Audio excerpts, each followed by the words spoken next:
Alors, bonjour à toutes et à tous et bienvenue sur le Hopcast, le podcast qui vous invite à mettre le sport santé au service de votre vie après 40 ans. Aujourd'hui, j'ai le plaisir d'échanger avec Olivier Bourquin, qui est nutritionniste et préparateur physique. Olivier, bienvenue dans le Hopcast. Merci Thomas, ça fait plaisir d'être là. Merci beaucoup à toi de m'accueillir ici chez toi, à Neuchâtel, si je ne me trompe pas. Dans le canton de Neuchâtel. Dans le canton de Neuchâtel, ouais, pas exactement Neuchâtel. Pour échanger autour de la thématique de l'alimentation au service de sa santé après 40 ans. Mais avant d'entrer dans le vif du sujet, est-ce que tu pourrais te présenter à notre audience, te dire tes spécialités, ton parcours et qu'est-ce qui t'a motivé à travailler dans cette thématique? Alors, si tu as beaucoup de temps, on peut y aller. On a du temps. Ok, très bien.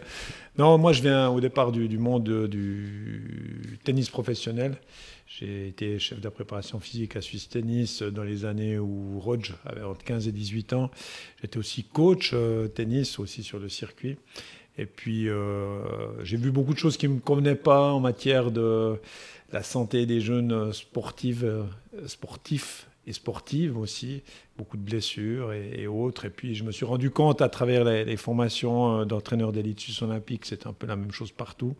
Donc, je me suis intéressé à l'hygiène de vie de tous ces sportifs, qui est rarement très très bonne. On dit souvent d'ailleurs que les sportifs d'élite ont un système immunitaire comme une personne du 3e ou du 4e âge, ce qui est assez représentatif. Et puis après, je me suis formé toujours plus là-dedans. J'ai fait un diplôme à l'université de Dijon en alimentation micronutrition. Après, j'ai aussi fait une formation en physiothérapie du sport. Ensuite, j'ai écrit plusieurs livres, dont 3 best-sellers. J'ai créé ma propre gamme de compléments alimentaires avec des labels antidopage. Et puis, j'ai essayé d'avoir une vision de plus en plus globale et holistique, parce que oui, l'alimentation, c'est super important, c'est certainement la base, mais au-delà de ça, il faut s'intéresser à la respiration, il faut s'intéresser à la qualité de son sommeil, il faut s'intéresser à finalement son état de stress. Tous ces paramètres, pour moi, finalement, sont aussi importants. Il n'y en a pas un qui est plus important que l'autre. C'est pour ça que une consultation chez moi, ce ne sera pas juste de dire à quelqu'un la pyramide alimentaire, c'est ça, et puis il faut vous tenir à ça. En tout cas, pas. C'est sûr. Et puis, quelle est ta vision, si on reste vraiment sur l'alimentation, quelle est ta vision de cette alimentation, même si tu viens nous partager qu'elle ne s'arrête pas qu'à l'alimentation? Qu'est-ce que tu pourrais ajouter à ce sujet ou sur ta méthode vis-à-vis de ça? Moi, ma méthode, elle devient de plus en plus simple. Et puis, vu qu'on doit parler des plus de 40 en particulier, c'est ce que j'appelle les 3 M. Et ça n'a rien à voir avec une grande société au logo orange aussi. Le 3 M, ça, c'est le moins, mais mieux. C'est-à-dire que je pense que on doit chercher à être très qualitatif, à optimiser son alimentation avec des produits le moins transformés possible, ce qui est de plus en plus difficile à trouver. Savoir que les applications ne veulent pas toujours tout dire. Si on prend aussi bien Yuka, certaines fois va vous mettre qu'un produit il n'est pas recommandé. Et puis si on va faire du sport, c'est bien qu'on ait quand même plus de sucre à ce moment-là. Donc savoir interpréter, c'est pas toujours évident, parce que si on prend aussi le Nutri-Score, où on va retrouver le Coca Zéro avec une notation de B et le Gruyère avec une notation de D. Donc on va se perdre là-dedans, et ça devient de plus en plus compliqué pour des gens qui ne sont pas experts de s'y retrouver. Donc pour moi, il y a une vraie... Finalement, mes objectifs, c'est de donner de l'éducation et de faire prendre conscience à certaines personnes qu'on peut faire des choses de manière très simple. Un autre exemple, pour moi, il y a un seul bon pain, c'est le pain qu'on appelle au levain chef, parce que même si vous allez dans une boulangerie, on va vous dire oui, bien sûr, c'est un pain au levain. Oui, mais c'est quoi comme levain? Et c'est cette fermentation qui va faire la différence. Et puis c'est un pain, si tu prends 2 pains de la même taille, un qui est vraiment avec ce pain au levain chef et puis un pain industriel, le poids, c'est 2 fois plus lourd, le pain au levain chef. Donc ce pain-là, il va tenir aussi plus longtemps, il va être plus nourrissant. Donc on est typiquement dans le moins mais mieux.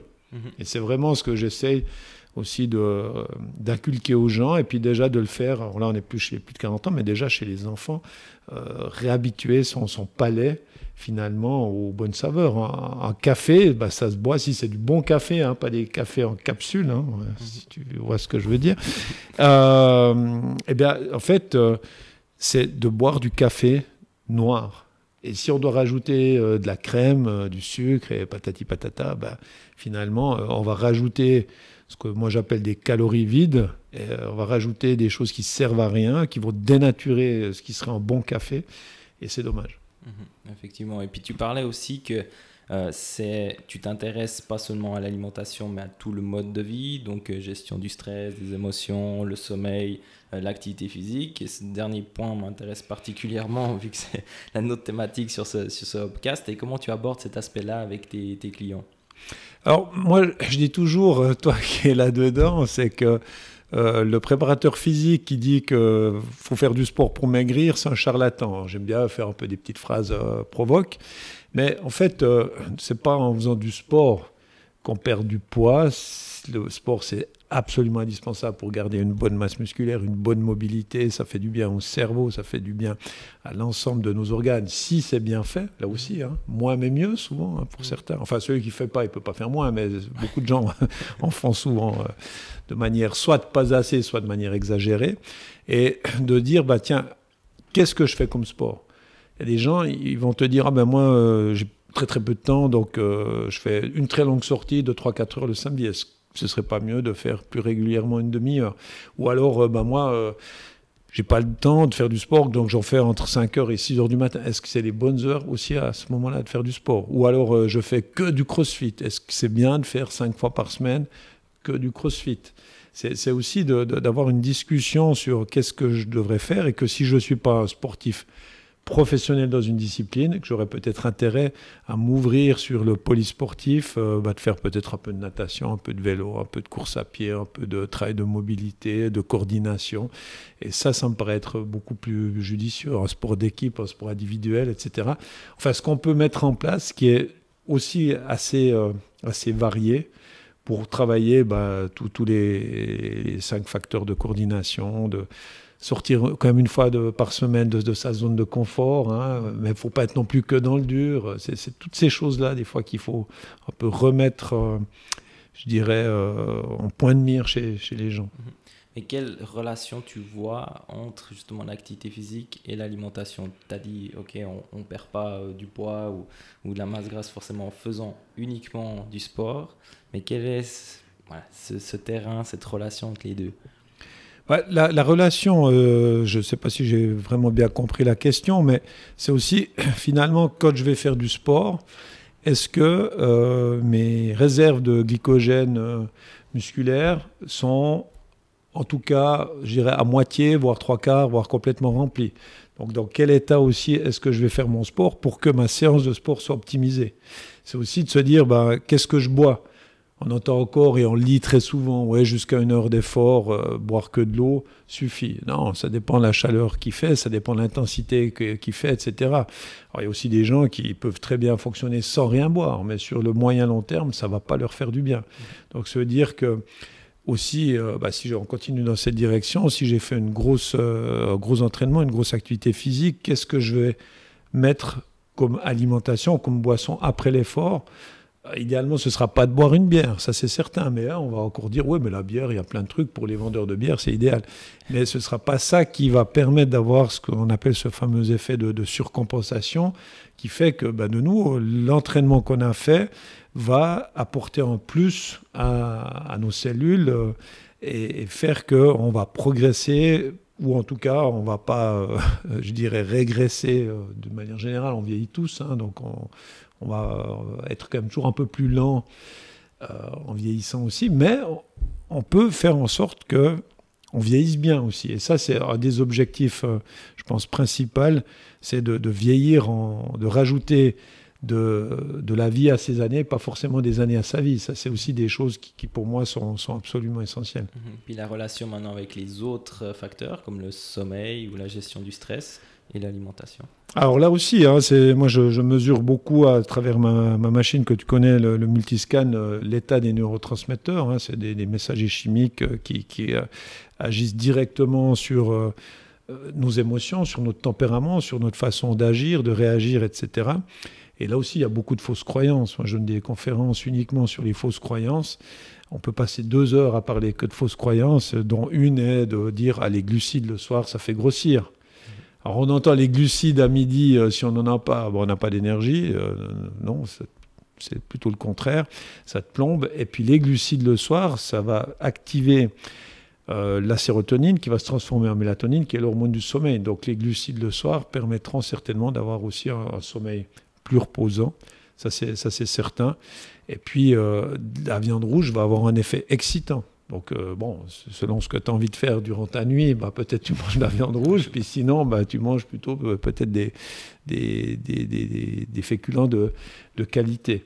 Donc là aussi, ça va avoir un impact aussi direct sur notre tempérament. On sait que les gens qui consomment tout le temps du sucre font des hyperhypoglycémies, et puis c'est des personnes qui ne peuvent pas se concentrer, qui vont pas bien dans leur tête, hein, typiquement. Donc évidemment, l'alimentation joue un rôle fondamental. Et dès le moment où on commence mal la journée en consommant trop de sucre, eh bien, on risque d'avoir une journée plus compliquée. Et pour toi, vu qu'on t'as parlé du matin, quel est toi le déjeuner, le petit déjeuner typique que tu conseillerais? Pour moi, l'élément majeur du petit déjeuner, ça resterait toujours l'œuf. Alors, sans contexte, il y a tout dans l'œuf. On entend encore en 2023, oui, mais attention, le cholestérol, toutes ces aberrations-là, on sait que au niveau de nos hormones, on ne fonctionne pas la même chose matin, midi, après-midi et soir, et pendant la nuit, que durant ces 24 heures, il se passe beaucoup de choses différentes, et que le matin, on transforme très bien les graisses, et dont les graisses qu'on va retrouver dans le jaune d'œuf. Donc, c'est des graisses qui sont vraiment très, très intéressantes au niveau de nos cellules, au niveau de notre cerveau. En plus, dans le jaune d'œuf, il y a de la choline, qui est le précurseur de l'acétylcholine, qui est très importante pour tout ce qui est lié au processus cognitif et à la mémoire. Donc, chez les personnes qui sont plutôt dans leur deuxième partie de vie, pour limiter les risques alzheimériens, il y a 2 choses essentielles. C'est d'avoir des aliments riches en choline, des aliments riches en oméga 3 de type plutôt DHA, et d'avoir un sommeil qui est riche en sommeil profond et paradoxal. Et pour ça, il faut dormir avec la bouche fermée. Et ça, c'est aussi des éléments dont on parle rarement, et c'est bien dommage. Donc tu parles aussi de la respiration, qui est un élément important. Et quels sont les bienfaits de la respiration nasale? Ça aussi, je regrette, et toi, tu dois le voir aussi et l'entendre, que dans le monde des entraîneurs, que ce soit les gens qui entraînent aussi les enfants et tout, on n'apprenne plus à respirer correctement aux gens, parce que la plupart des gens respirent à l'envers maintenant, hein. Quand ils inspirent, ils rentrent le ventre. La respiration de base, ce serait toujours quand même d'inspirer par le nez. Après, on peut expirer par la bouche. Ça veut dire que quand on dort, il faut absolument inspirer par le nez, et que si on dort la bouche ouverte, on n'amène pas un gaz qui est fondamental pour l'ensemble de nos cellules, qui est l'oxyde nitrique, de manière correcte. Donc la récupération ne se fera pas bien. Et quand on fait du sport, jusqu'à une très haute intensité de fréquence cardiaque, on devrait être capable quasiment que d'inspirer par le nez. Et c'est vraiment quand on est en anaérobie de façon très très importante, où là, on va devoir respirer et prendre l'air par la bouche. Sinon, c'est le nez qui doit faire le travail. Parce que dans le nez, il y a 4 filtres, et ces filtres-là sont très très importants. Ils vont permettre d'amener un oxygène de qualité au niveau des poumons. Donc c'est tous des paramètres, une fois de plus, qui sont importants, parce que, comme je l'explique souvent, il y a des personnes qui mangent bio, qui font gaffe à tout, mais finalement, c'est des gens qui ont des problèmes au niveau de leur foie qui ne travaille pas bien. Peut-être que l'intestin aussi n'absorbe pas bien les nutriments. Peut-être que c'est justement des gens qui ont des problèmes d'oxygénation des tissus via l'oxyde nitrique. Donc, les nutriments ne vont pas être acheminés correctement dans la cellule. Et pour eux, c'est un peu frustrant parce qu'ils se disent ouais, j'essaie de tout faire bien, mais ça ne marche pas. Parce que le problème est ailleurs, en fait. C'est pour ça qu'on voit maintenant aussi certains sportifs qui commencent à se scotcher la bouche pour s'entraîner à respirer uniquement avec le nez. Ouais. Pour la nuit, par exemple, tu conseillerais comment à des personnes qui soit ne savent pas ou respirent avec la bouche? Là, de nouveau, ce qui est intéressant, c'est d'avoir des montres comme ça qui peuvent vraiment permettre, avec les algorithmes actuels, de voir si on a suffisamment de sommeil profond et de sommeil paradoxal. Moi, je vois très bien si je bois de l'alcool. On sait que l'alcool relâche les muscles de la mâchoire et généralement, tu vas dormir puis tu vas faire... Donc, tu ronfles comme beaucoup de gens, mais par la bouche. Et il se peut que j'ai 0 minute de sommeil profond à ce moment-là. Donc, c'est aussi réhabituer avec un scotch sur la bouche, mais il faut être sûr que la personne ne fait pas des apnées du sommeil, parce que ça peut être qu'elle dorme définitivement, tu vois ce que je veux dire. Mais c'est aussi d'avoir un nez qui est bien nettoyer son nez, il y a des solutions naturelles salines qui permettent de bien nettoyer le nez. Comme finalement on se lave les mains, faudrait se nettoyer le nez. Alors je ne parle pas de gouttes pour le nez qui, elles, te détruisent souvent les muqueuses du nez. Alors ça, c'est un peu ennuyeux. Ce qui existe aussi, c'est des écarteurs de nez. C'est assez bluffant, hein. C'est-à-dire que tu prends beaucoup mieux l'oxygène avec les écarteurs de nez. Tu sens vraiment la différence aussi quand tu fais du sport. Et de tester et de se dire, tiens, quand je fais ça, comment je me sens? Moi, j'ai des clients, en 3 jours, tu leur changes la vie parce qu'ils ferment enfin leur bouche et ils ouvrent enfin leur nez. Ouais, c'est marrant. Ouais, intéressant, hein, le pouvoir de la respiration, c'est un complément à tout le reste du... Mais finalement, tu vois, les trucs de base, respirer et puis mâcher, souvent on ne sait plus le faire. Parce que les gens, ils font tout sans réfléchir. Hein, il n'y a pas cette alimentation qu'on appelle la pleine conscience. Puis il y a aussi l'importance de la mastication. Hein. On est fait pour mâcher des choses et pas pour tout le temps prendre des produits qui sont transformés, liquides, tous ces régimes à la con qui servent à rien et où tu bois des espèces de trucs. On n'est pas fait pour ça.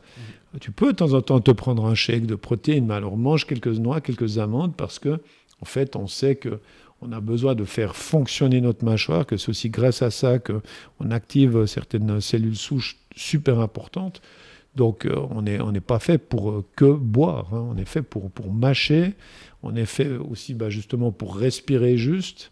Enfin, en effet, vu que tu es dans le mouvement, on est fait pour avoir de l'activité physique et puis ne pas être sédentaire, etc., etc.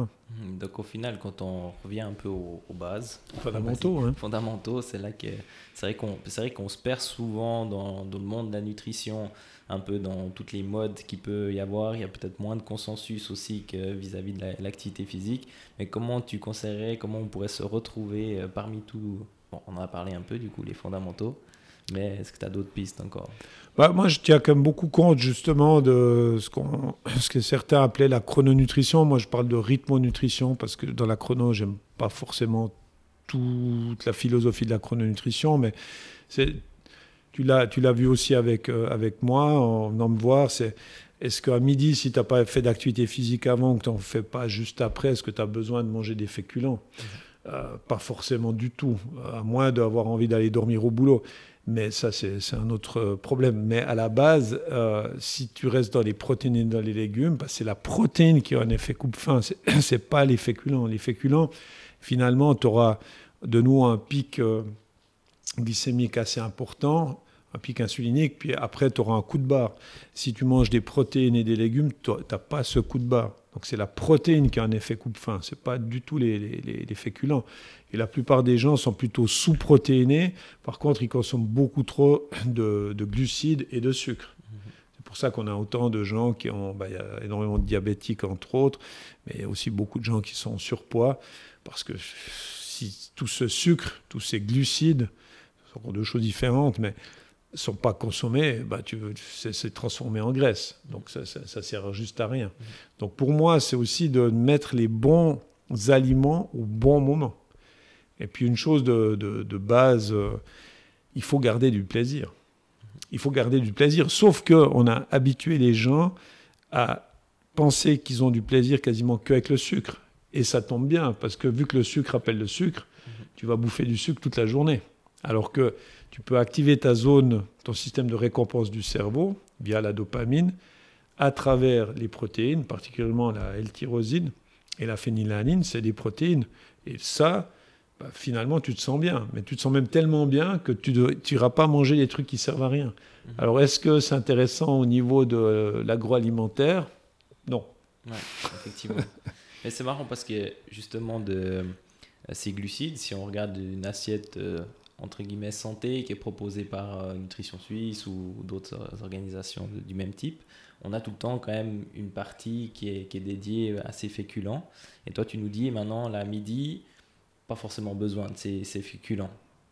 C'est juste. C'est exactement ça. Et ce qui est très intéressant, c'est que c'est des concepts qui sont là depuis des années, qui n'ont pas évolué chez ces gens.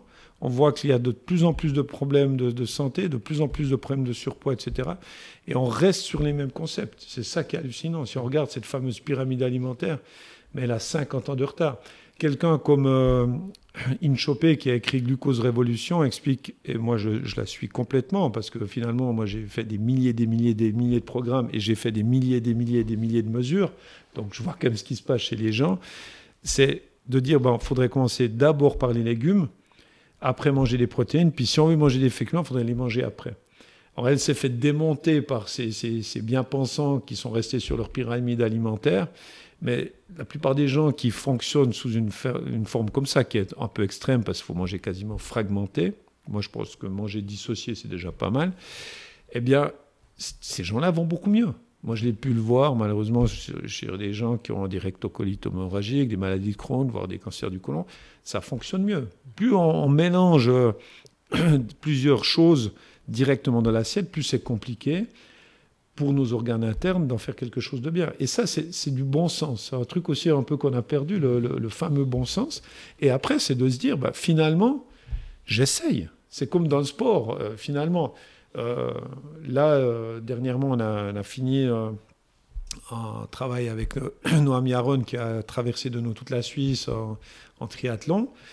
Et puis, d'après ce qu'on dit au niveau du sport, il faudrait à peu près 50 à 60 grammes de sucre à l'heure pour un sportif. Et là, lui, il a fait quand même des trucs, c'était très, très intense. On a fait des mesures. Quand on augmentait le sucre, il était moins bien. Donc moi, je suis justement entre deux, ni trop peu. C'est toujours un peu la même chose. Donc on n'était pas sur 50-60 grammes, mais il faut quand même du sucre. Il ne faut pas que de l'eau non plus. Et si finalement, on a fait des tests, puis on teste sur soi-même, puis on se dit, tiens, quand je fais ça, je me sens bien. Mais ce n'est pas moi, en tant que nutritionniste ou de préparateur physique, de dire, c'est comme ça que c'est juste pour toi. Parce que c'est à toi de faire l'expérience. Et une fois que tu as expérimenté, tu te diras, ah ouais, c'est quand même cool ça. Le scotch sur la bouche, c'est la même chose. Si t'es pas à l'aise, on trouve autre chose. Mais tu expérimentes, puis tu dis, ouais, c'est pas mal. Ou pas. Ah, mais c'est comme le jeûne intermittent. Est-ce que c'est bien, est-ce que c'est pas bien? Moi, le jeûne intermittent, je le fais assez régulièrement, où je prends juste de la tyrosine en complément le matin avec du thé puer, et puis pas de petit déjeuner. Et la première fois que je l'ai fait, il y avait trop de choses, il y avait pas mal de stress, et j'ai complètement décompensé à un moment donné. J'ai commencé à manger de la pizza, boire de la bière le soir, parce que ça me manquait ce sucre. Okay. Et puis après, j'ai refait un peu plus tard, puis ça me convient très bien. Donc, il ne faut pas penser que les choses, elles sont figées. C'est ça le pire, je pense, c'est de penser que les choses sont figées. Les choses évoluent et c'est en fonction aussi de son ressenti par rapport à ces choses-là. Exactement. Et si on reste sur le jeûne intermittent, il y a plusieurs sortes un peu de jeûne intermittent. Toi, c'est quoi ta vision sur ça? Alors moi, j'enlèverais vraiment pas le repas du soir, déjà au niveau social, quand même pour pas mal de personnes. Et puis, c'est souvent des gens qui dorment moins bien, clairement. Donc moi, le seul que je préconise, qu'on préconise aussi avec un médecin qui je collabore, docteur Pietra Maggiori, c'est de dire le matin, on saute le petit déjeuner, mais on met finalement une complémentation qui booste le système nerveux. Donc quand même, tu as la pêche, tac, tu y vas, tu es bien, tu es concentré et ça se passe bien. Et tu arrives jusqu'à midi, tu n'as pas faim. Enfin, en tout cas, tu ne crèves pas la dalle le matin. Tu ne dois pas, comme disent beaucoup de gens, tu ne dois pas tenir, parce que le terme tenir, tu vois, voilà. Et tu arrives le midi, puis tu es content de manger, quoi, finalement. Et puis même là, hein, c'est ça aussi qui est intéressant, tu pourrais quasiment, si tu ne vas pas faire de sport après, rester sur plutôt protéines, légumes. Et puis en fin d'après-midi, on revient un peu sur les sucres. Hein. C'est là que ça pourrait être fruits, oléagineux, chocolat noir de qualité, de nouveau, toujours de qualité. Ouais. Et puis ta journée se passe super bien. Et puis si tu fais du sport, ben là, alors faut toujours réadapter. Mais faut réadapter. Tu vois, moi je dis toujours, faut pas manger équilibré parce que rien dire. Faut manger adapté. Mm-hmm. Les besoins d'une personne à l'autre sont de toute façon des besoins différents. Mm-hmm. Et si tu lui donnes les bonnes clés, elle saura s'adapter. Et puis, finalement, ça va devenir un lifestyle. C'est plutôt ça que moi, je cherche à mettre en place chez les gens. C'est de faire les 3/4 du temps quelque chose de juste, puis peut-être un quart, tu es hors des clous, et puis ben voilà. Alors que les gens, ils font plutôt le contraire. Les 3/4 du temps, ils font n'importe quoi, puis le quart du temps, ils font un régime. Ouais, c'est ça. Ouais, puis c'est ça. Puis quand on fait des régimes, au final, on n'arrive pas à tenir. Et non, puis, parce que c'est trop frustrant. C'est ça. Puis même pour les autres, c'est énervant, parce que la personne est de mauvaise humeur. Enfin, voilà, ça ne va pas bien se passer. Restrictif et tout. Exact. Le terme adapté me parle beaucoup aussi, parce que ma profession, c'est l'activité physique adaptée et santé. Et du coup, s'adapter aux besoins des personnes. Et c'est ce qui est intéressant. C'est ça. Si tu as une seule recette, que tu offres la même recette à tout le monde, bah, ouais, c'est très répétitif. Hein. Ouais, est-ce que là, tu dois réfléchir avec la personne. C'est aussi pour ça que moi, je fais des consultations d'1h30, parce que ça me permet de vraiment échanger. Et en 1h30, il y a plein de choses qui sortent. Mais si tu devais faire 10 minutes, un quart d'heure, puis tac, et puis tu fais toujours le même truc, et puis tu racontes les mêmes choses, bah déjà, ce qui est beau dans ce qu'on fait, c'est les rencontres, justement. Puis après, c'est de se dire, bah, tiens, qu'est-ce que je peux vraiment te proposer. Même si, évidemment, dans ma façon de travailler, j'ai mes croyances qui sont liées à ce que je peux mesurer chez les gens quand même. Hein, c'est pas juste des croyances comme ça. Par rapport aux rythmes hormonaux, tout ça, ben, moi, je suis assez convaincu de ce genre de choses.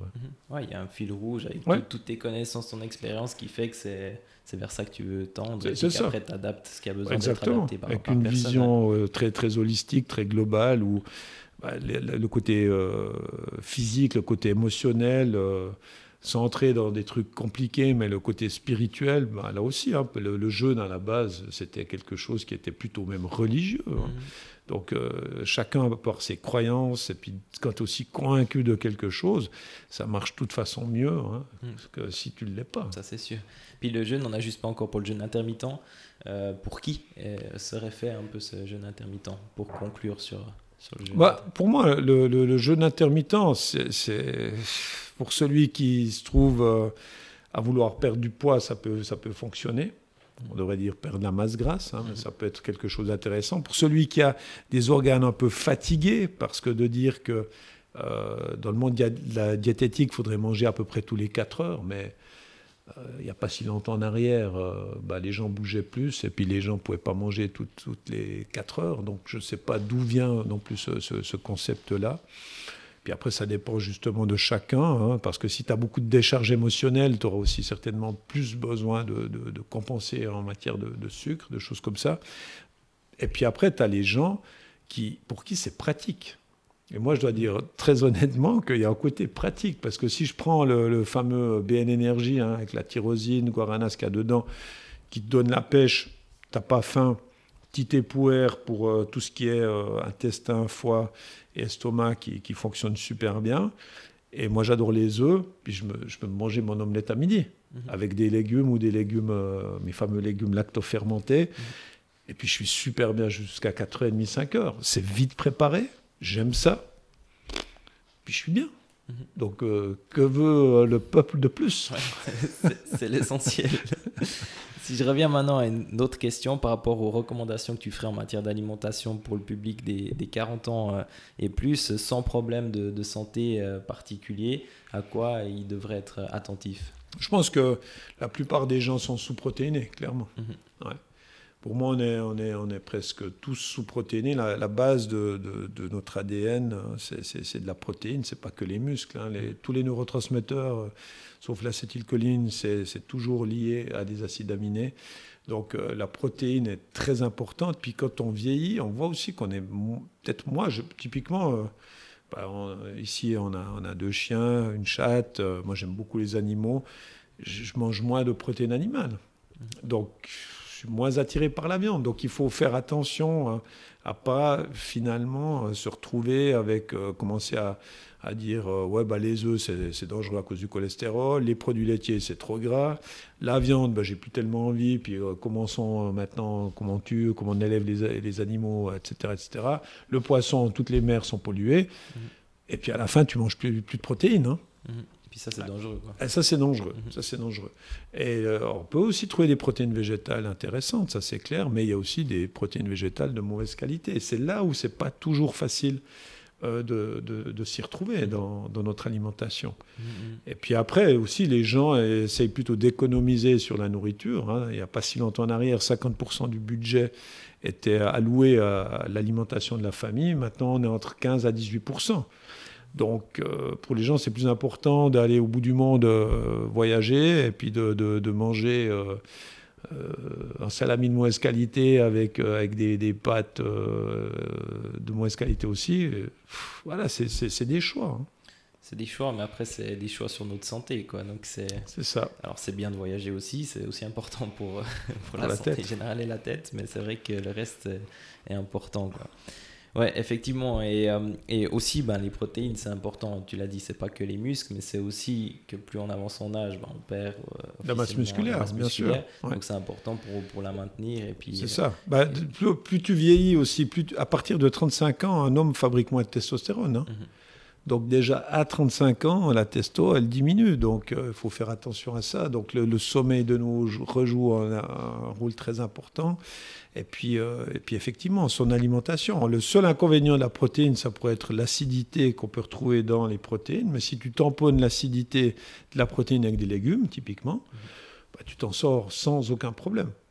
Et puis, on a parlé vieillissement, on a parlé de la testostérone plutôt chez les hommes. Et du coup, pour les femmes qui, par exemple, arrivent à la ménopause, qu'est-ce qu'il faudrait être attentif en termes d'alimentation? Voilà, la femme, hein, souvent, avec tout le respect que je leur dois, je leur dis, vous êtes quand même des usines à hormones, hein, mesdames. Et moi, j'ai des femmes qui arrivent à 48, 50 ans et qui sont dans des états assez déplorables, malheureusement pour elles. Et je leur dis, mais vous êtes quasiment qu'à la moitié de votre vie. Donc la deuxième partie risque d'être longue. Hein.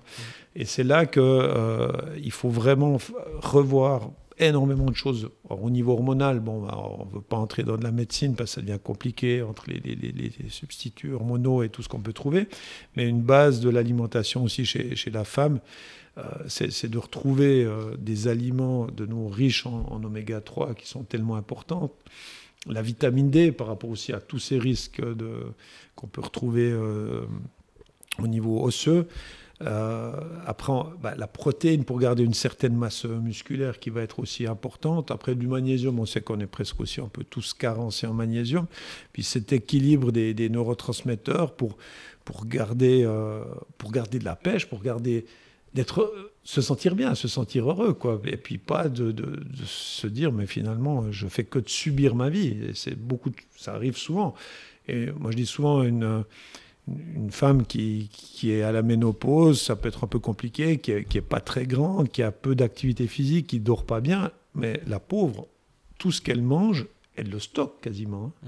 C'est quand même, c'est pas des périodes faciles, clairement. Or, l'homme, il a aussi l'andropause, on prend un peu de gras au niveau, au niveau les poignées d'amour, exactement, mais c'est pas comparable par rapport à la femme. Donc c'est de toute façon assez complexe, hein, parce que maintenant les gens font aussi des enfants plus tard, donc elle se retrouve à la ménopause pendant que sa fille se retrouve en pleine adolescence avec tout ce qu'on peut avoir comme changements hormonaux, hein, pas toujours évident.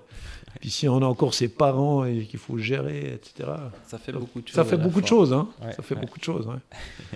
Bon, tu as déjà donné quelques pistes pour ces dames qui nous entendent, qui nous écoutent.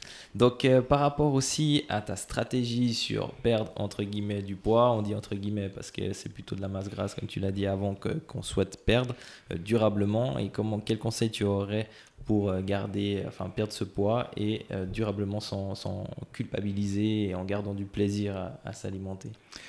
Ouais, on est quand même dans une société où les gens veulent tout de suite. Hein.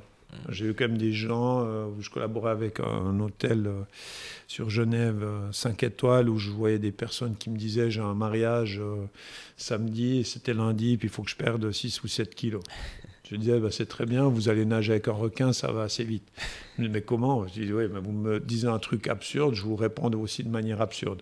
Donc là, c'est souvent un peu ce problème. Après, c'est aussi amusant parce que dernièrement, je faisais un programme pour une maman et sa fille. Et la fille, en 4 semaines, elle a perdu 5 kilos très très bien. Elle fait bien les choses. Si le corps est prêt, tout va bien au niveau du système nerveux et tout, on peut aussi perdre du poids d'une manière rapide et de ne pas le reprendre. Hein.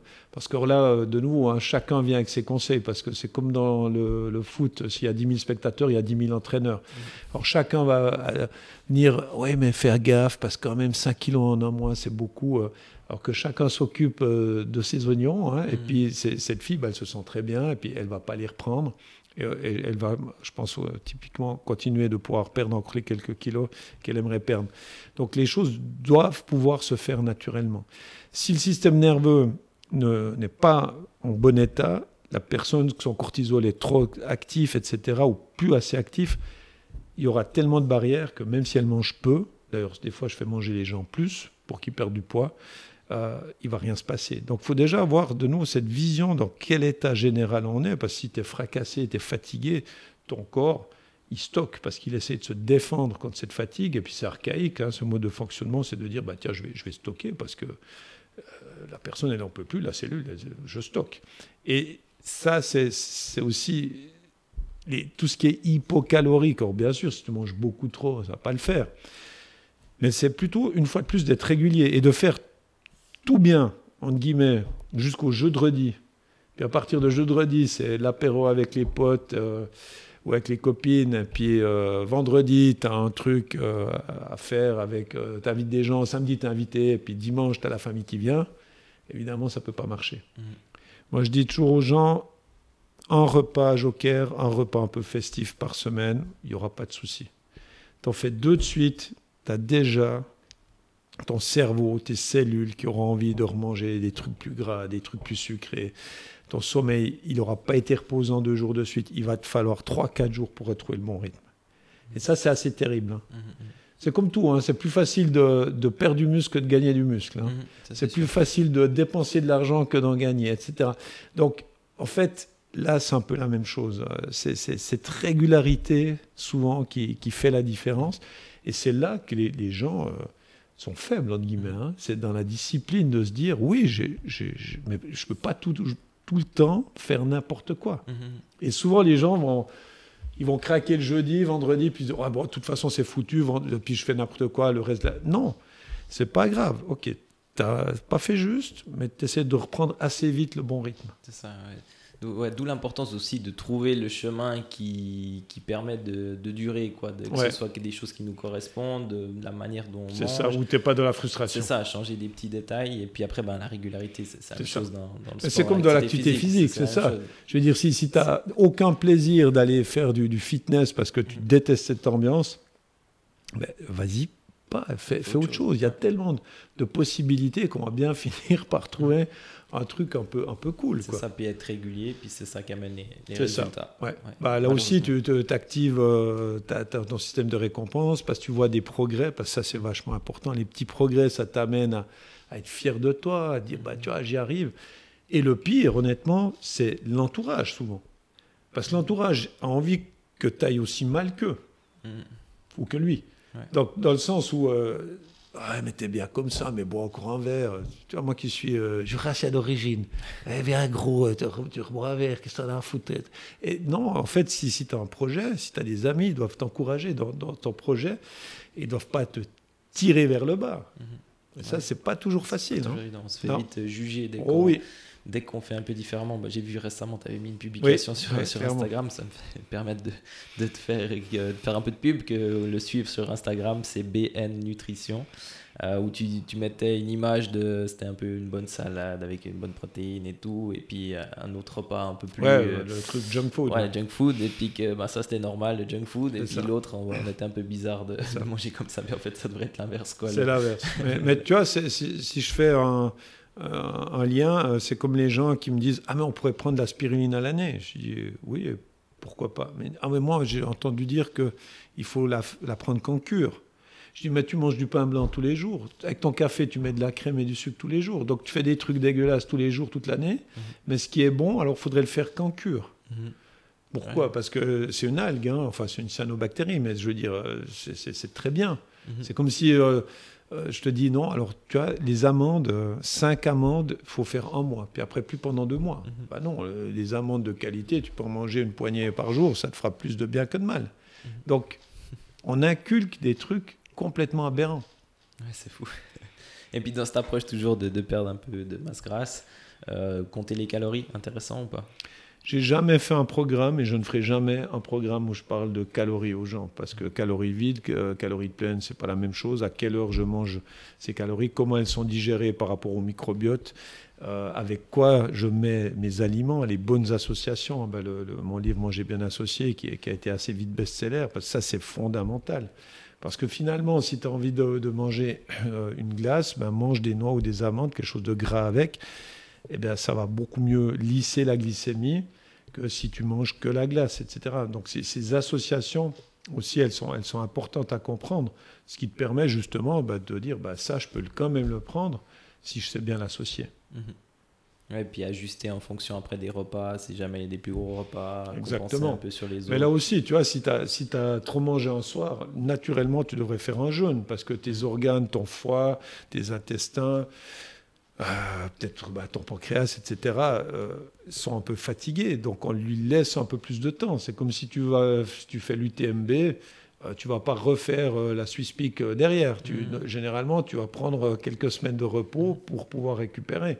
Ce qui paraît très logique. Sinon, ça va mal se passer. Là, c'est la même chose. Mais sur l'alimentation, des fois, c'est moins logique. Le lendemain, par principe, on se dit c'est le petit déjeuner, il faut manger le petit déjeuner. Il faut s'écouter. C'est ça. Justement, c'est être sur son ressenti, s'écouter et se connaître. Et souvent, les gens, ils ne se connaissent pas. Ils vivent à l'intérieur d'un truc, ils ne savent même pas qui ils sont. C'est apprendre à se connaître. Si tu devais donner un plan d'action pour ces personnes qui souhaitent... rapide, tu ne peux pas rentrer dans tous les détails, mais un plan d'action dans les grandes lignes, quel serait-il ? Pour perdre du poids ? Pour perdre du poids, ouais, Mascara, c'est toujours sur cette thématique. Tenir compte des rythmes hormonaux, nos besoins ne sont pas les mêmes matin, midi, fin d'après-midi et soir, ça c'est certain. Beaucoup plus mâcher, boire régulièrement de l'eau, surtout pas grignoter. Si on boit, on boit que des boissons qui ne contiennent pas de sucre. Limiter un maximum l'alcool. L'alcool, c'est vraiment un faux ami. Et Dieu sait si j'aime les bons vins. Mais ça fait vraiment... buvez de la qualité. Toujours moins mais mieux. Ça me paraît être quelque chose de super important. Et puis, il y a un terme, je crois qu'il dit Arakabushi. C'est les Japonais qui disent qu'en fait, tu devrais sortir de table en ayant encore envie de manger.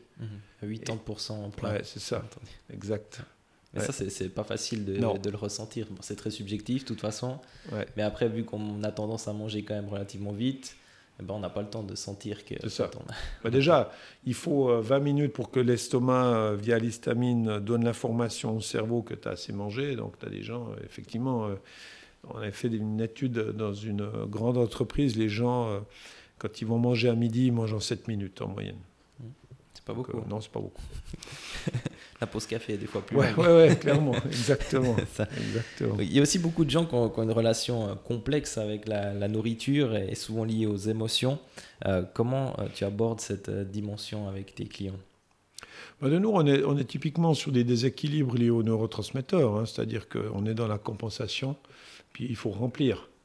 Donc, quand tu vas bien, tu vois passer un truc... même des fois, ces gens, ils mangent, ils savent que ils ont pas faim, ils le mangent en sachant qu'ils vont pas se faire du bien. Mais à quelque part, il y a tellement de frustration, il y a tellement de choses qui vont pas bien dans leur vie, dans leur tête. Finalement, c'est de la chimie cérébrale, qui vont prendre ça en se disant je le prends, quoi. Et ça touche quand même énormément Mais de comment se personnes. sortir de ça?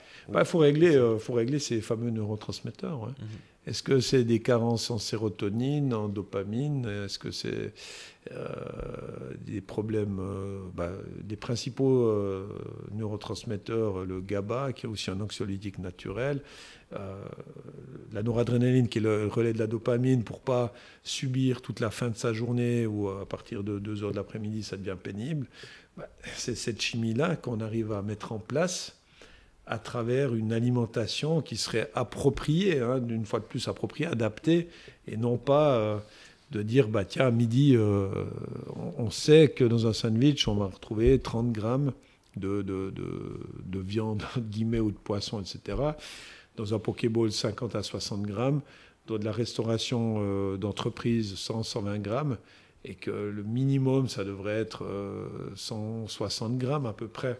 Donc, de toute façon, on va tous être sous-protéinés à midi. Et puis, derrière ça, ton début d'après-midi va être plus compliqué aussi. Moi quand je vais manger 1 ou 2 fois par semaine dans de la restauration rapide, comme Coop, Migros, etc., et quand je vois ce que je vois, j'hallucine. Tu vois quoi? Moi, je vois des gens qui vont manger, par exemple, du riz. Ils prennent des frites et ils prennent encore du pain. D'accord? Combo gagnant. Ouais, non, c'est un truc de dingue. Un petit coup de rouge. Ok. Et tu te dis, mais comment... Alors après, il y a quand même un morceau de viande, mais souvent, il n'y a pas de légumes. Et tu te dis, mais j'espère pas qu'ils travaillent, ou s'ils travaillent, j'aimerais pas être leur employeur, parce que ça va pas être très, très efficace. Et on voit des choses qui sont... Moi, ça me perturbe de voir ça. Mais là, il y a un manque un peu d'éducation autour de l'alimentation en soi. Le problème de l'éducation, c'est que si on regarde objectivement ce qui est déjà inculqué aux enfants, c'est de manger beaucoup de glucides. Ouais. Et puis de dire qu'il faut 3 produits laitiers par jour, alors que moi j'adore le fromage, pour finalement avoir des os solides, c'est scandaleux, des trucs comme ça. Mais bon, derrière, on a toujours quand même affaire à des lobbies. Si on prend 90% des yaourts, c'est vraiment de la saloperie, c'est des desserts. Donc il reste peut-être 10% de yaourts corrects. Puis le seul bon yaourt, c'est un yaourt qui va être un yaourt nature. Et là, on pourrait rajouter des fruits de qualité ou même un peu de miel, il n'y a pas de souci. Mais c'est le yaourt nature, suffisamment protéiné, et faire les choses de nouveau, des moins transformées possibles. Mais c'est vrai que si tu prends... il ne faut pas donner de marque normalement, mais tu t'achètes un perle de lait, puis tu en as 4. Si tu arrives à en manger qu'un, tu es costaud dans ta tête, parce que tu as envie d'en manger un deuxième. Ouais, c'est yogourt, il y a beaucoup de sucre ajouté. Ah, ça, c'est clair. Et les produits artisanaux, l'artisan, il n'est pas plus stupide que les industriels. Il rajoute du sucre et souvent, il n'est pas noté forcément dessus. Et les gens, ils vont consommer d'eux. Non, c'est vrai. Ouais. C'est des choses un peu cachées, quoi. Oui, c'est ça. Si on les sait, après, on fait des meilleurs choix quand on va faire ses courses. Ouais.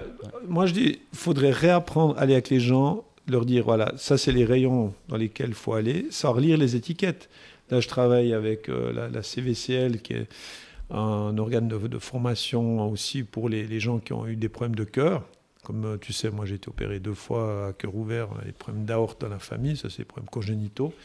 Et j'interviens aussi pour les gens qui ont ce genre de problème. Il n'y a quasiment personne qui sait lire une étiquette. Personne. Les protéines sèches, personne ne sait quasiment ce que c'est une protéine sèche. Et puis les glucides, on en parlait avant, glucides dont sucre, qu'est-ce que ça veut dire? Et après les messages aussi, manger 5 fruits et légumes par jour. Mais la plupart comprennent qu'il faut manger 5 fruits par jour. Donc si tu ne bouges pas tes fesses, Thomas, puis que tu vas manger 5 fruits par jour, alors déjà tu vas foutre en l'air ton foie, parce que ce fructose, il va fatiguer le foie. Et à un moment donné, tu vas prendre du gras. Donc il n'y a pas... Voilà. Et après, ça dépend quel fruit aussi, évidemment. Ouais, on voit que c'est quand même complexe. Ça, c'est complexe. Mais après, il faudrait simplifier toutes ces étiquettes, quoi. Ouais. Ouais, il faudrait déjà apprendre aux gens à lire une étiquette. Ouais, à lire une étiquette. Parce que tu prends ces bars, soi-disant, on prend un exemple très simple, Farmer, parce que Farmer, les gens pensent qu'il y a des céréales, c'est la ferme. Et en fait, les bars Farmer, c'est assez catastrophique. Hein. Ouais, il y a pas mal. Il y a plein d'additifs. Ouais. Moi, je viens du côté ovomaltine. Hein, on faisait du ski, puis tu avais ta barre ovo. Maintenant, ovomaltine, il y a un petit drapeau suisse, mais c'est fait en Autriche. Hein, et puis, dans le chocolat noir ovomaltine, il y a 11 additifs alimentaires, dont 3 qui sont vraiment dangereux. Ouais, ça... Aussi, quand on regarde... l'autre jour, j'étais à la COP aussi et je voulais boire une boisson, j'avais envie de quelque chose et je regardais chaque étiquette. Et après, c'est souvent noté qu'il y a, je sais pas, 5 grammes par exemple de sucre, mais c'est marqué aux 100 millilitres. Ouais, et puis du coup, après, il ne faut pas oublier de faire x4, x3, x4, x5. C'est très et en fait, on se retrouve avec environ 20 grammes de sucre en fait, dans une boisson. Du coup, en fait, je pense que j'en ai pris 4 avant de dire, finalement, je vais juste prendre de l'eau aromatisée. Mais c'est ça. C'est ça. C'est ça. Et maintenant, les produits hyperprotéinés sont très à la mode, mais tu as les laits qui proposent aussi des lactosés et tout, mais dedans, il y a sucralose, aspartame, acésulfame K. Et ça, c'est vraiment une sacrée cochonnerie. Donc là aussi, il ne faudrait pas aller là-dedans, ou de temps en temps. Ouais. Mais pas commencer à se dire, ça c'est super, ça je peux en prendre tout le temps. Parce que c'est marqué high protein. C'est ça. Puis maintenant, c'est vrai qu'il y a beaucoup de produits aussi qui mettent ça en avant parce qu'ils commencent à savoir que c'est important d'avoir plus de protéines. Et puis... Exactement. Mais il y a tout ce qu'il y a autour. Et il y a plein de pièges. Le chocolat noir, on va dire, prends du 80 ou du 90%. Parce qu'il y a beaucoup de cacao, mais il y a énormément de graisses saturées dedans. Dans un chocolat noir à 80%, tu as 32% de graisses saturées. Si tu prends du jambon de Parme, à peu près le seul qui est intéressant au niveau nutritionnel, puis même au niveau gustatif, tu as 5 grammes de graisses saturées. T'imagines ? Donc tu as 6 fois plus de graisses saturées dans du chocolat noir, dans du cacao comme ça, que dans du jambon de Parme. Alors après, ce n'est pas non plus les mêmes produits, on est d'accord, mais... C'est intéressant à comprendre tout ça. Ouais, de s'intéresser à décrypter aussi ces étiquettes et mieux les comprendre. Aussi, quel conseil tu pourrais donner à des gens qui sont souvent confrontés soit à des événements sociaux, soit à des voyages, soit à des horaires aussi des fois de nuit, un peu comment gérer tout ça pour les horaires de nuit, j'interviens comme régulièrement en entreprise pour les horaires de nuit, c'est compliqué. On sait qu'il y a comme des statistiques un peu effrayantes qui montrent que les gens qui font une carrière d'horaire de nuit ont une espérance de vie de 5 à 7 ans de moins quand même. Ouais, ça flingue l'organisme parce qu'on n'est pas fait justement pour vivre la nuit. On ne récupère pas le sommeil, c'est pas le même la nuit que le jour. Nos organes ils sont faits pour être internes, se reposer la nuit. Le foie il double de volume en 2 et 4 heures du matin parce qu'il est en train de se régénérer. Donc si tu bois, tu manges à ces heures-là, ça se passe pas bien. Donc ça c'est quand même... C'est un sérieux problème par rapport à ce genre de choses. Donc ça, c'était la première... Rappelle-moi c'est sur ceux qui ont vu pas mal d'événements sociaux. Oui, alors ça aussi, ça c'est difficile. Ça veut dire que, en fait, là, il faudrait limiter un maximum tout ce qui est, je dirais, apéritif. L'alcool, parce que quand l'alcool, en plus, ça te désinhibe, donc tu fais moins attention, tu vas dire, je mange encore un truc, etc., etc. Comme je l'ai dit, le sommeil sera aussi moins bon après. Donc ça, il faut vraiment faire très, très attention à l'alcool dans ce genre de choses. Et puis après, ce serait de rester sur une assiette, un plat. Moi, ce que je dirais par rapport à ça, c'est d'essayer de ne pas enchaîner ce genre de choses. Puis si on est dans des restos, eh bien déjà de ne pas craquer pour le pain. Pain beurre, démarrer avec ça ne va pas le faire. Les sodas non plus. Et finalement, si le soir j'ai des repas au resto, je vais sur un poisson gras avec un féculent de qualité, légumes, et puis basta.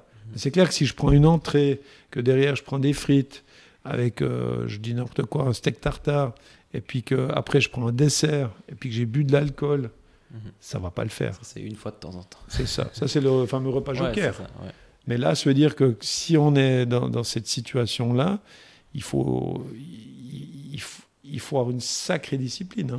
Moi, je l'ai fait beaucoup voyager comme coach à l'époque. Puis des fois, tu as fini ta journée Ah, la petite bière, elle fait du bien, mais elle fait pas du bien. Ouais, t'as Parce envie, que, ouais, au final, c'est ça. Parce qu'avec la petite bière, généralement, tu vas manger les cacahuètes, alors que peut-être sinon tu les aurais pas mangées. Et puis après, c'est ça plus ça. Puis une fois que tu en as bu une, bah, il est possible que tu en boives une deuxième. Ah, c'est clair. Puis juste au restaurant, c'est possible de demander d'enlever les glucides et puis de mettre plus de légumes à la place. La plupart le font. Absolument, clairement. Et puis bon, le soir, par contre, bon, on les garde, mais on prend qu'une assiette, quoi. Mais souvent, quand tu es invité, bah, les gens veulent faire plaisir. Et puis en fait, ils te gavent comme une noix. Ouais. Une grosse portion, ouais. C'est sûr. Selon toi, est-ce que l'alimentation peut, entre guillemets, soigner certaines pathologies ou aider dans certains traitements de pathologies? Pour moi, c'est clair que c'est pas du tout assez pris en compte à l'heure actuelle, tu vois. Et bah, moi, j'ai pas une très bonne génétique, hein, et j'ai toujours été catastrophé de voir ce qui a été proposé après ma deuxième opération à cœur ouvert. Je voulais 2 œufs le matin, quand même assuré en privé. C'était au CHUV, je ne pouvais pas avoir 2 œufs parce que l'ordinateur ne permet pas d'avoir 2 œufs. On m'a dit, bah, faites en sorte que ce soit votre femme qui vous amène un œuf. Puis je disais, mais alors le soir, je peux manger de la charcuterie avec du pain blanc et du beurre tous les soirs, hein, parce que c'est au menu si je le veux. On me disait, oui, vous faites ce que vous voulez. Donc on se rend compte que là, il y a un décalage énorme. Et mon frère, qui a aussi eu un problème d'aorte et qui s'est retrouvé dans une clinique où normalement tout devrait être fait pour qu'on mange bien, était dénutri en matière de protéines, parce que lui fait tous les chemins jaunes de Suisse, hein, donc c'est un peu à la base une machine, mais bon, bah, voilà, ce problème d'aorte, c'est comme ça dans la famille. Et je lui ai demandé de voir ce qu'il recevait comme alimentation, c'était juste un mauvais gag. Donc il y a énormément encore à faire à ce niveau-là, et ça paraît complètement logique. Si je prends l'exemple du curcuma liquide, c'est un anti-inflammatoire incroyable. C'est exceptionnel. Des gens, et vraiment, j'ai des témoignages qui ont des gros problèmes arthrosiques et compagnie, et en 15 jours, ils n'ont plus de douleur. Donc, qu'on n'utilise pas plus ça, alors que bah déjà, à l'époque, le docteur Kousmine, hein, elle avait 50 ans d'avance, cette dame. Maintenant, on sait encore un peu plus de choses, mais elle a mis ça en avant. Enfin, voilà, il y a des choses où on peut vraiment montrer à quel point c'est important.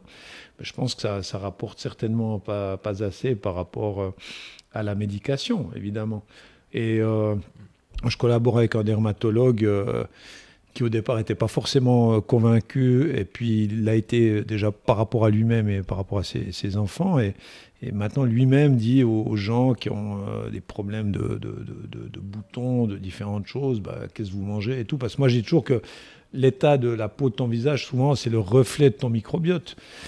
Donc il y a plein de possibilités, mais les gens préfèrent souvent aussi avaler une pilule que de revoir leur manière de fonctionner au niveau nutritionnel. Puis quand je dis nutritionnel, je parle aussi bien sûr de ce qu'ils boivent, hein. Et pourtant, ça n'a pas les mêmes effets. Ah non, et puis là, bah, de nouveau, c'est comment tu te sens. Ah bah voilà, le chat vient nous dire bonjour. Ça, c'est Muse. Petite interruption. C'est ça. Du coup, on avait terminé la question, tu avais autre chose à rajouter? Non, mais on pourrait en parler pendant des heures. Et est-ce que tu peux... C'est le chat. Micro-piton. D'ailleurs, il y avait une émission, je fais un post demain dimanche là-dessus, sur les problèmes des anti-inflammatoires. Il y a eu un temps présent. Sur temps présent, jeudi passé. Exactement. Ouais, bon. Et une fois de plus, on ne parle pas, et c'est dommage, parce que là, on parle des risques de ces fameux anti-inflammatoires. Et c'est vrai que c'est terrible. Mais on n'a pas abordé ce qu'on pourrait faire à la place. Et ça, c'est dommage, parce que finalement, bah, c'est bien de tirer la sonnette d'alarme, parce qu'il y a vraiment une sonnette d'alarme à tirer, hein, c'est clair. Mais par contre, quelles sont les solutions? Parce que la solution, c'est justement d'apprendre aux gens à mieux s'alimenter, à mieux se complémenter, à mieux s'hydrater, à travailler sur leur fascia pour avoir moins ces problèmes inflammatoires, à faire des meilleures, et là c'est ton travail, des meilleures planifications en matière d'entraînement, en matière de compétition, etc., etc. Et quand tu fais bien ça, moi je peux te le dire parce que je le fais, tu as des gens qui font des très très bonnes performances et qui ne bouffent pas un seul anti-inflammatoire. Ouais, et c'est peut-être la meilleure solution. Et moi, c'est mes valeurs. Ouais, important. Est-ce que tu penses par exemple des nouveaux outils comme l'intelligence artificielle qui arrive ou des outils de tracking peuvent aider en termes de suivi de l'alimentation ou de comment s'alimenter C'est super passionnant parce que si tu prends le Super Sapiens qui mesure ta glycémie, moi ça m'a permis de comprendre que la glace Apollo c'était une catastrophe parce que ça m'a explosé la glycémie pendant 2 heures alors que c'est une glace à l'eau. Donc tu fais tes expériences avec ça et je pense que l'intelligence artificielle c'est très intéressant mais que derrière il faut savoir l'utiliser. Toutes ces choses-là, il faut savoir les utiliser et il faut savoir les interpréter pour en faire quelque chose de bien, parce que sinon, ça va te rajouter du stress, ça va te perturber, puis ça peut être encore pire. Donc c'est toujours comment on utilise les outils qu'on a à notre disposition. C'est ça. Et est-ce que tu as un dernier mot à transmettre à nos auditeurs? Et puis moi, je te remercie déjà pour ta participation. Et merci à toi, toi, Thomas. Le mot de la fin pour eux? Je pense que vraiment, l'alimentation, ça devrait être du partage. Les Thaïlandais disent que la plus grande des pauvretés, c'est de manger seul. Bon, si on vit seul, voilà, peut-être qu'on a un chat, puis on peut manger avec son chat. Mais à la base, c'est vraiment cette notion de partage, de prendre du temps, cette notion de plaisir, qui pour moi est importante.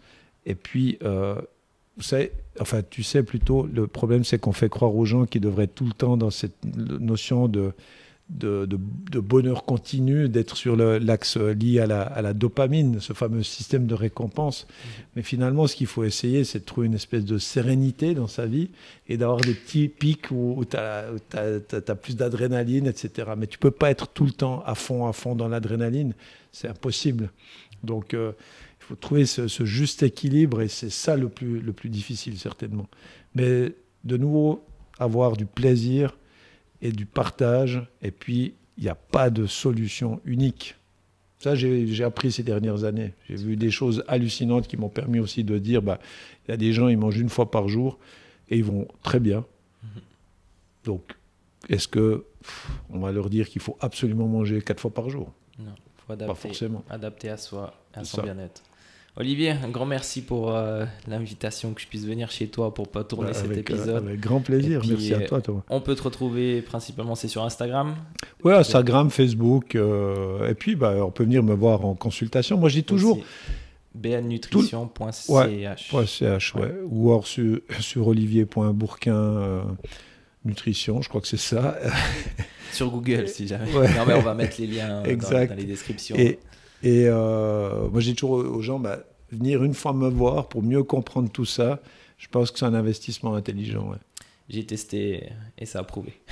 Merci beaucoup, toi. Donc voilà, un grand merci à tout le monde pour votre écoute et aussi allez suivre notre podcast aussi sur YouTube, sur Instagram, sur Facebook et puis je vous dis à tout bientôt. Au revoir.